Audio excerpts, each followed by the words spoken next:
Welcome back. Last week release થઈ હતી એક અર્બન ગુજરાતી મૂવી દેશબુક. આમ તો મારા અને તમારા જેવું યુથ જનરલી ગુજરાતી મૂવીને અવોઇડ કરતું હોય છે, પણ ગઈકાલે મેં આ ફિલ્મ જોઈ દેશબુક. મૂવીનો બેઝ છે સરદાર વલ્લભભાઈ પટેલના થોટ્સ પર.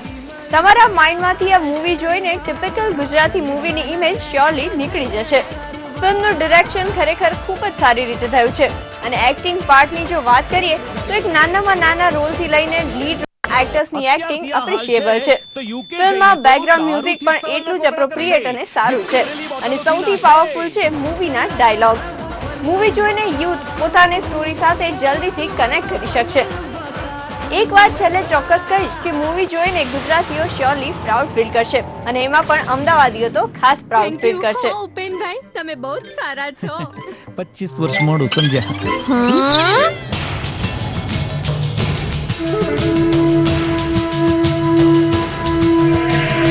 કોઈ દબાણ કર્યું સામાન્ય માણસ બનવા માટે?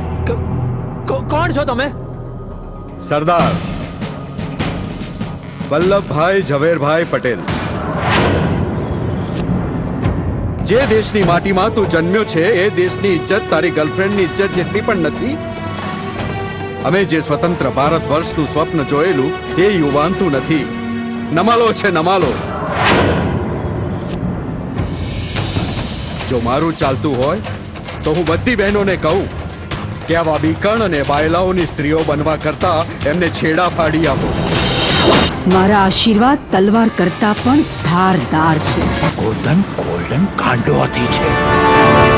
હી ઇઝ મેડ એલિફન્ટ અને કાંડોથી બહુ મોટી તબાહી કરી શકે છે છોકરા. અને હું એક કીડી છું. આઈ એમ લાઈક એન એન્ટ.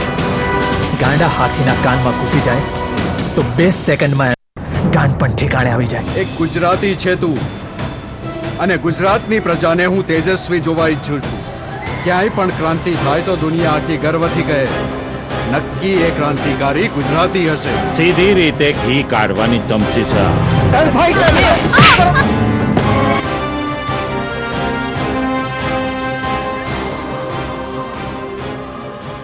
દેશને કોતરી ખાનારા ઉંદરો ઉપર 50-50 કિલોના ફૂલોના હાર ચડે છે, ચાંદીથી તોલાય છે અને દેશ માટે મરી ફીટનારા ઉપર ચકલા ચડકે છે. બહુ થઈ શૂન્ય ચોકડીની રમત. હવે તું હુતુતુની રમતમાં જોડાયો છે.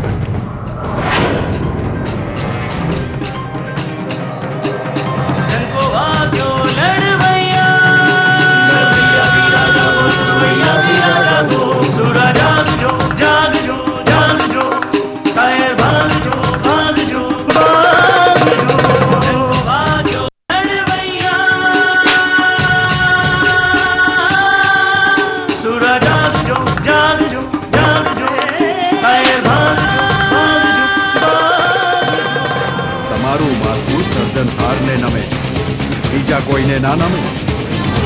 મરદનું માથું મરદને નમે.